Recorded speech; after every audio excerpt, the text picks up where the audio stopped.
ve Ali Muhammed. Euzu billah mineşşeytanirracim. Bismillahirrahmanirrahim. Elhamdülillahi Rabbil alemin ve salatu ve selamu ala seyyidina Muhammed ve alihi tahirin. Amma ba'd, Rabbi şrah li sadri ve yessir li emri ve hlul ugdeten min lisani yefkahu kavli bi hakkı Fatıma ve abiha ve ba'liha ve beniha ve sirril mustavdari fiha. Hamdüke Allahümme ni'mel mevla ve ni'mel hadi ve ni'mel vekil. Nehmeduhu ve nesta'inu ve nestağfiruhu ve netubu ileyh. Allah bu mübarək cümə gününün hürmətinə bizi cümə gününün həqiqətini dərk eləyənlərdən qərar versin və bu cümələrdən bizi bir-birimizə qarşı cümədə zuhur eləyən şəxsiyyətin müjdəsini bir-birimizə verməyə və bir-birimizdən eşitməyi Allah bizə ruzi eləsin. Mübarək cümə günü Allahın məxsus insanlardan bir təmənna günüdür. Əlbəttə insanların özləri üçün bir təmənna, bir mənəviyyatlarında, bir ibadətlərində bir dirçəliş eləmək üçün Allahın insandan bir təmənnası var. Ki məxsus günlər var ki Allah o günləri digər günlərdən, məxsus aylar var ki Allah o ayları digər aylardan ki seçir. Onlar buna xatirdir ki insan o gündə daha da əzmkar olsun ki növbəti günlərin açılmayan mənəvi qapılarını o günlərdə aça bilsin. Növbəti günlərin hər hansı bir hissədə bağlı olan, düyünlü olan o qapıların həmən gündə aça bilsin. Allah görürsünüz, məsələn, Əhya gecəsində 3 dənə məxsus gecə qərar verib ki, o 3 gecə eləyə bilər insanın bir illik həyatında yeni bir dönəm yarada, yeni bir dönüş yarada. Əlbəttə, müsbət mənada insan bulaşdığı çirkablıqlardan amanda qala, insan düşdüyü Allahın rızayəti olmayan bir həyatdan özün xaric eləyə. Yəni bu gecələrin qüdrətindədir insana bu şeyləri bəxş eləyə bilər. Yetər ki insan o dirçəlişi özündə tapa bilsin. Eynən o günlərdən biri də Allahın mübarək cümə günüdür ki Allah mütəal istəyir bu gündə insanlar daha da əzmkar olsunlar, bu günlərə xüsusi diqqət eləsinlər ibadətlərində, itaətlərində və bu günlərin ibadət ocaqlarında məxsusən bu günün o vəhdətinə diqqət eləsinlər ki ta həm özləri öz dinlərində sabit qalsın, özləri öz yerlərində sabit qədəm qala bilsin, həm də düşmən insanın barəsində düşündüyü o vəhdəti ki daim istəyib aradan apara, ona düşmən nail ola bilməsin. İnsan, baxın, cümənin özünün məxsus fəlsəfələri var ki bizim mövzumuz cümə barəsində danışmaq deyil, amma mən qısasını deyirəm. Fəlsəfələrindən biri budur ki insan öz yerində sabit qala bilsin cümədə. Yəni o zaman ki insan öz yerindən ayrıldı, mənası budur ki, insanın o ayrılan yerində mütləq kimlərsə əyləşməlidir. Boş qalan yerdə kimsə oturar da, sahibsiz olan yerə kimsə sahib çıxar da. Görürsünüz, məsələn, bizə deyiblər dostlarınıza, yaxınlarınıza, qohumunuza, əqrabanıza, ailənizə, övladlarınıza o qədər ki Allah sizdən istəyir, o qədər qayğı və diqqət yetirin. Ta o boşluqları başqaları doldurmasın. Ki, əlbəttə, bunların da özü ayrılıqda hərəsinin özünə məxsus bir mövzusu var ki, bunlara da bizim bu mövzumuzun içində vaxtımız yoxdur danışaq. Eynən cümə.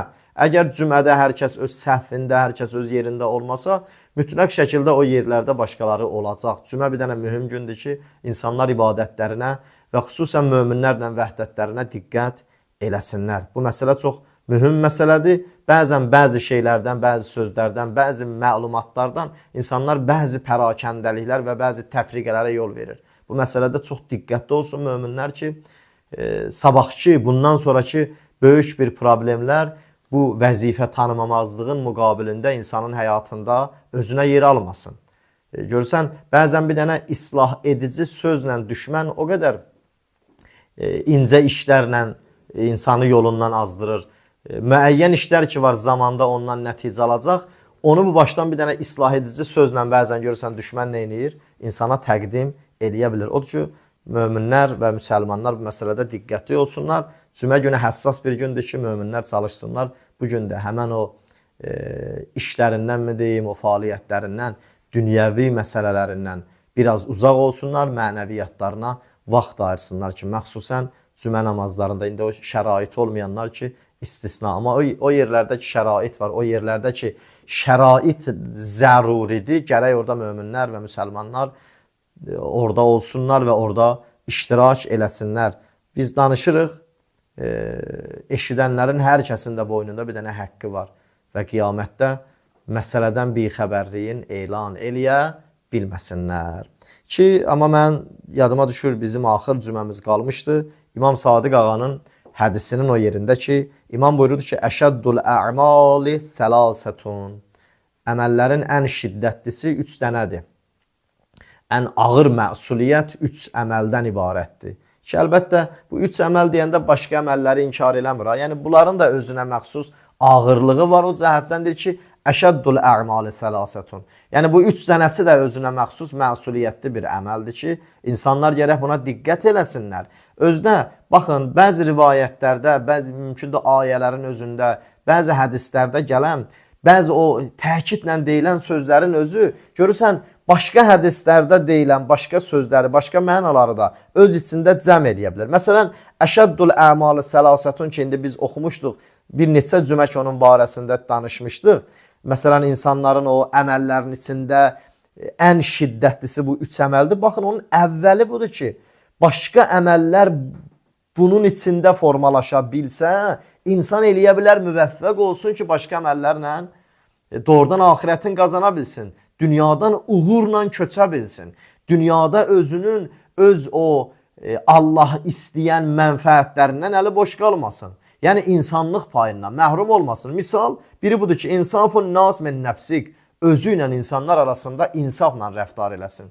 İndi bir nəfər insafsız olsa, başqa rivayətlərdə, başqa hədislərdə, məsələn, məsumlar əleyhimussalam, necə Quran-ı Kərimdə Allah mütəala insana tövsiyə eləyib, əmr eləyib, bəzi şeylərdən qadağan eləyib, nəhy eləyib. Bunların içində insan fərz elə ki, bunların bir çoxuna riayət edir, amma insafsızlıq eləyir.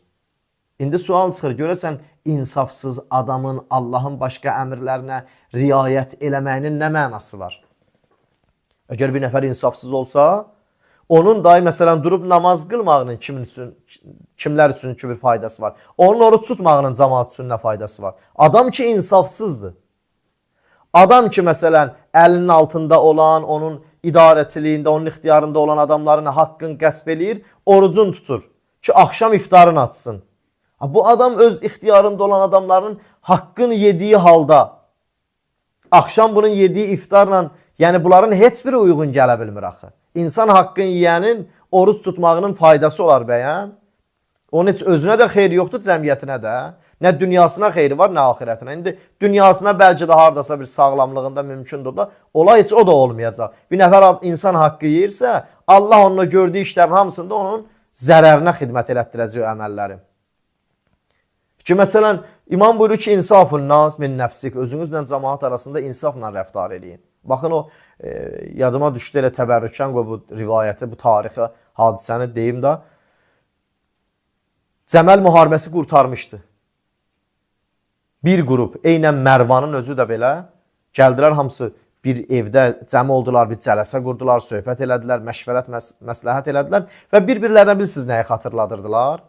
Axı Peyğəmbərdən sonra Həzrəti Əli ibn Əbi Talibdən üstün şəxsiyyət kim olub? Hamısı dedilər ki, bilirik da. Və bir-birlərinə sual edirdilər. Peyğəmbər bəyəm Həzrəti Əlinin, Əli ibn Əbi Talibin kim olduğunu deməmişdimi? Yəni, o doğrudan bizim aramızda ən fəzilətli, ən şücaətli, ən səxavətli, ən təqvalı, ən elmli, hər cəhətdən bütün kəmalı xüsusiyyətlərə malik deyildimi? Hamısı bir-birinə dedilər, bəli. Bir-birinə dedilər ki, biz insafsızlıq eləmişik Əliyə qarşı bu işdə.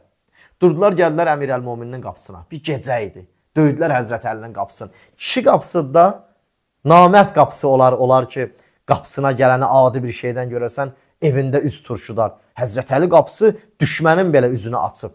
Ta ki, düşmən başa düşə məsələsin, səhvin anlaya bilə. Bu Əli qapısıdır, bu mərdanələrin qapısıdır. Bu böyük əzəmətli kişinin qapısıdır.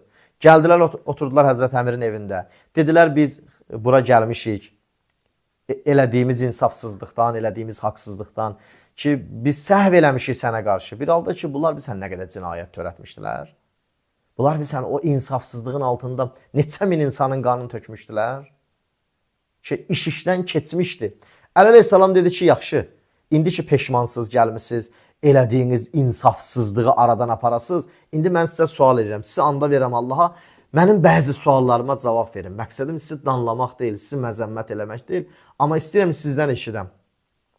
Peyğəmbər dünyasını dəyişəndən sonra, Peyğəmbərin rihlətindən sonra, Peyğəmbərdən ən layiqli adam kim idi onun yerində oturan? Hamısı yekdillə dedilər ki, ya Əmirəl-Möminin, ya Əli ibn Əbi Talib. Sən ki, doğrudan hər kəsdən layiq idin.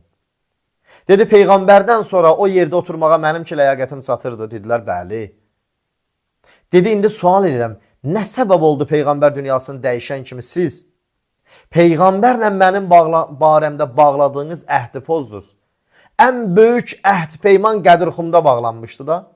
Necə oldu siz Peyğəmbərlə bu əhd peymanı bağlayandan sonra gəldiniz bu əhd peymanı pozdunuz, gəldiniz 3 dənə xəlifəyə beyyət elədiniz. Özdə məsələnin mühümü bundan ibarətdir ki, siz bütün xəlifələrlə beyyətinizdə vəfalı oldunuz. Bütün xəlifələrlə. Məxsusən 2 xəlifə ilə siz o qədər beyyətdə vəfalı qaldınız. Nə səbəb oldu siz mənlə beyyət bağlayandan sonra beyyəti sındırdınız?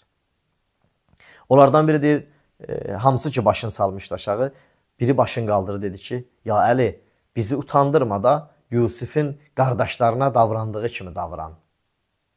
Ki o zamanki ayə, indi qismət olsa yadıma düşsə o ayəndə inşallah oxuyaram. Yusif qardaşlarına davrandığı kimi davran da bizimlə, o cür rəftar ilə, utandırma bizi. Əli əleyhissalam dedi ki, məqsədim sizi utandırmaq deyil ha. Mən də sizin kimi insanam, mən də eşidirəm, mən də danışıram, mən də görürəm. İstəyirəm bunların içində mən sizdən bunları eşidəm. Ki sizdən bu şeyləri mən gördüm, bu şeyləri eşitdim. Niyə elədiniz? Baxın bunların sözünə. Dedilər ki, ya Əli, sən bir salih adamsan. Sənin insafın yol verməzdi. Hər kim sənin əlindən biz zərər görə. Biz o adamların barəsində əhdi peymana vəfalı qaldıq, beyyətimizə vəfalı qaldıq. Çünki hər hansı bir səhv addımda zərər görərdik. Amma səndən amandayıq. Sən tərəfdən bizə gələn zərərdən əmniyyətimiz var, yəqinimiz var, sən heç vaxt insanlara əziyyət eləməzsən. Baxın, bəzən insanların insafından istifadə edirlər. Tarixin bəzən ən böyük cinayətləri insanların insafından istifadə eləməklə baş verir. Amma hər halda Əmirəl-Möminindir ki, 1000 dəfə məzlum olsan, bir dəfə zalim olma. Yəni, heç vaxt sənə qarşı olunan insafsızlığın müqabilində bir dəfə də olsun insafı yaddan çıxarma. Mühüm mətləblərdir bunlar ki, bunu məsumlar deyirlər, biz neyniyək? Bundan istifadə ediyor. O Həzrət Peyğəmbərin əmisi oğlu var idi, Muğeyrə. Peyğəmbərin zamanında bu Peyğəmbərin ən yaxın dostlarından idi. Peyğəmbərliyə seçilməmişdən qabaq. Beysətdən qabaq bu Peyğəmbərlə çox xüsusi əlaqəsi var idi. Xüsusi Peyğəmbərlə yaxınlığı var idi. Bu qədər mehribançılıq, bu qədər dostluq, bu qədər səmimi bağlılığa baxın. Peyğəmbərə yəni xüsusi əlaqəsi olan əmisi oğluna baxın. Peyğəmbərliyə seçiləndən sonra gətirdiyi qanunlar bunun həyatına müvafiq olmadı. Əlindən gələn qədər Peyğəmbərə düşmənçilik elədi. Həzrət Peyğəmbər Məkkədən Mədiniyə hicrət eləmişdi. İş o vaxta çatmışdı ki, artıq Məkkənin fəthinin zamanı idi. Fəth-i Məkkə idi. Peyğəmbər Mədinədən çıxırdı, gəlirdi Məkkəyə ki, neynəsin? Məkkəni fəth eləsin, nəbə qaldı bir dənə məntəqədə. Xəbər tutdu Peyğəmbər. Ki, Peyğəmbər ki, Nəbə adlı məntəqədə özünə yer almışdı, düşərgə qurmuşdular. Bu xəbər tutdu, Peyğəmbər gəlib. Götürdü bir nəfər də gəldi Peyğəmbərin huzuruna. Peyğəmbər o Nəbəqdə bunu Muğeyrəni qəbul eləmədi. Peyğəmbər ki, buna rədd cavabı verdi. O səhabələrə dedi ki, deyərsiniz Peyğəmbərə ki, ya Rəsulallah, əmoğlum Muğeyrə deyir ki, bir dənə balaca körpə oğlan övladım var. Onu da götürüb buradan çıxıram səhraya. Ta ölənə qədər qalacam səhrada. Az və susuz həm özüm, həm körpə balam. Deyir, Həzrət Peyğəmbərə dedilər ki, ya Rəsulallah, Muğeyrə deyir ki, mən belə bir iş görəcəm. Dedi ki, çağırın gəlsin Muğeyrəni. Baxın, bu qədər düşmənin müqabilində insafla rəftar eləyən Peyğəmbərə baxın. Amma Peyğəmbərin ailəsinə düşmənlər nəyi rəva gördülər? Bu Peyğəmbərin ümmətə qarşı məhəbbətinə və sayğısına və qayğısına baxın. Bu Peyğəmbərin ümmətə qarşı məhəbbət dolu rəftarına baxın, ümmətin Peyğəmbərə rəva bildiyinə baxın. Özü dünyadan köçən kimi balasının qapısını yandırdılar. Özü dünyadan köçən kimi balalarının haqqını tapdaladılar. Peyğəmbər ailəsinin əzəmətin hörmətdən saldılar. Hörmətin ayaqları altına qoydular. Həzrət dedi ki, qoyun gəlsin. Əli əleyhissalam Muğeyriyə dedi ki, Peyğəmbər Həzrəti Yusifdən balaca kişi deyil ha. Peyğəmbərlə görüşəndə Həzrəti Yusifin ayəsini oxuyarsan. Yusif surəsi 91-ci ayəni. Ki, Həzrəti Yusifin qardaşları qalu dedilər, Təllah ləqad asərəkəllahu aleynə və in kunna ləxatiin. Ki, Həzrəti Yusifin qardaşları bu ayəni oxumuşdular. And olsun Allaha ki, həqiqətən Allah səni bizdən qabaq eləyib. Sən bizdən müqəddəmsən, sən bizdən bir addım öndəsən. Amma və in kunna ləxatiin. Amma biz xətakarıq, biz günahkarıq. Əleyhissalam dedi, Peyğəmbərin huzurunda bu ayəni oxuyarsan. Elə girdi Müğeyrə, Peyğəmbərin huzurunda, Peyğəmbərin o düşərgəsində, Peyğəmbərlə görüşəndə bu ayəni oxudu. Ağa Rasulullah dedi ki, başını qaldır, əmoğlu, utanan vaxt deyil, məlamət vaxtı deyil, mən səni danlamaq istəmirəm ki, insafına baxın Peyğəmbərin. Biz bir dənə bizim barəmizdə haqq sözü deyənin barəsində bəzən insafla davranmırıq. Görürsən, tərəf müqabili barəmizdə bir dənə haqq sözü deyir. İnsafımız yol verə ki, onun haqq sözü bizim əleyhimizə də olsa, amma haqqdır da, mərd-mərdanə özümüzün səhvimizi onun düzün etiraf edək. Baxın, indi istirdim onu deyəm ki, bəzən bu kəlmələr bilirsiniz nədən ibarətdir? Bəzən bu kəlmələr göstərir ki, insan hər halətində insaflı olmasa, mütləq şəkildə digər əmalında zərərə uğrayacaq. Ki, başqa nəsihətlər ki, Peyğəmbərdən, məsumlar əleyhissalamdan bizim barəmizdə deyilib, bunlar buna xatirdir ki, bunları bax, insaf onu eləyə bilir, cəm eləsin. Bəyəm cəməldə namaz qılanlar deyildi. Əleyhissalama baxın bunların dediyi sözə. Ki, biz bilirik, sən bizə qarşı insafsızlıq eləməzsən, onun üçün gəlmişik qapında üzrxahlıq eləyə. Əleyhissalam deyir, beyyətinizi yenidən qəbul edirəm. Amma sizin aranızda elə adam var, əli ilə beyyət bağlayıb, ayağı ilə sındırar. Mərvanı istəyirdi deyə. Ki, yəni mən insafla davranıram, amma mənim insafımdan sizin kimi insanlar suizənli edirlər. Görürsən, cəmiyyətin arasında bir dənə insaflı adam olur. Hər halətdə insafla rəftar edir. O heç vaxt düşünmür, bunun balası haqdır, bunun atası haqdır, bunun qohumu əqrabası haqdır, bunun dostu haqdır və yaxud onun düşməni. Bunlarla onun arasında heç bir fərq qoymur. Meyarı ortaya, ölçü vahidini ortaya haqqı qoyur ki, haqq nədirsə onu insafla müdafiə eləsin. Görürsən, bəzən insanlar sənə düşmən olur.